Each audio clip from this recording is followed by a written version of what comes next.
Here to discuss the state Supreme Court race is former Supreme Court Justice Janine Geske. Thanks so much for joining us here today, Janine. No, you're welcome. All right, so first off, this race is going to be one of the most expensive, not only in the nation, but in Wisconsin history as far as Supreme Court races go. Are you concerned about the amount of money, especially from outside the state, coming into this race right now?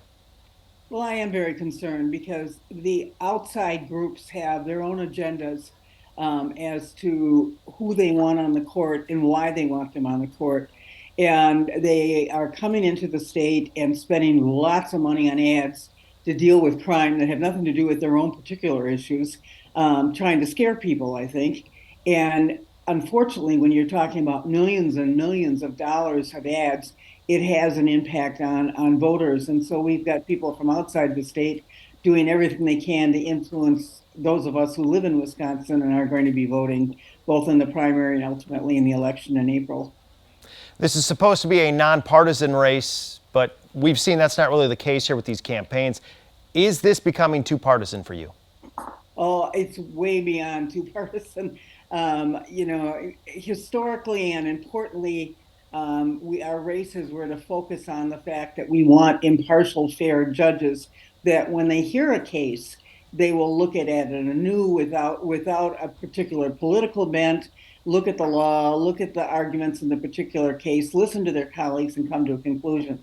And this race is not only turning into politics, but it's very issue driven, as though the candidates are standing for certain issues, as though they're running for the legislature. And I'm concerned that people are going to think that when they elect somebody, they got a guaranteed vote on some issues because of the ads. And that third branch of government is so precious that it be independent and balance the power between the other two branches. And we're losing some of that in the partisanship of these races. We just touched on this, but the candidates are not allowed to pledge anything, but they've been very outspoken. The Republican Party just filed a complaint against Janet Protasewicz after she spoke out against redistricting and the Dobbs ruling. Are these candidates crossing the line?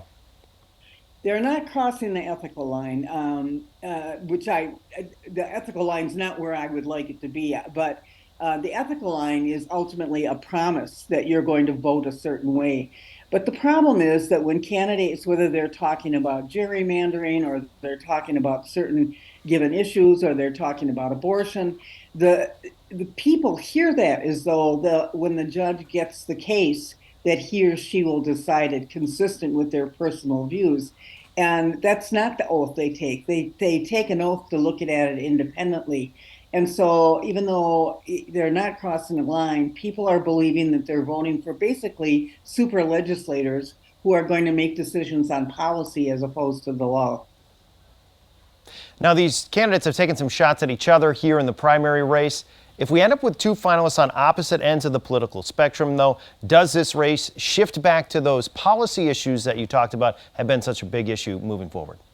Well, I think so. I think it's going to be more of what we had. I think that they're estimating the cost of the primary at about $6 million. Now we'll see, but there's been talk about tens of millions of dollars being put in for the election by April, and I think we're going to see more and more of the negative ads, the ads that really have nothing to do about qualities of sitting on the Supreme Court, the partisan issues. And it's very hard for people to just watch those ads to determine who they'd like on the court. I always encourage people, do more than look at those ads, because those ads tell you very little about the candidates, and spend some time looking at what they've done with their lives and their positions and what they've done, whether they were judges or prior justices, and to really take a look at who they are as individuals and whether they're going to look at each case fairly, or whether they're going to go in with a preordained decision as to how a case should turn out. Because of how this race has gotten so partisan, so much money going into it, do you see it potentially down the road influencing the way these Supreme Court justices act while they're sitting on the Supreme Court, perhaps already thinking about re-election? Well, certainly that's a thought. I'm more concerned with the appearance of that their votes already decided before a case comes to the court. And that people are aligning, and we have Supreme Court justices, I understand it, also aligning with certain candidates. How are they going to get along when they all get together in the conference room and somebody that they did not support or campaigned against is sitting in the court?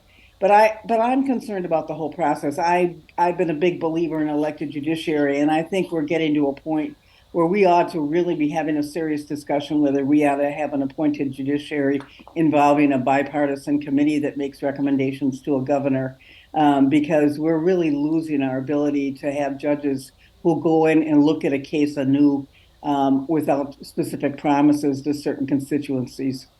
All right, we'll find out who wins that primary here in just a matter of days. Want to thank you so much for the time here today. Thank you. Thank you. I enjoyed being with you.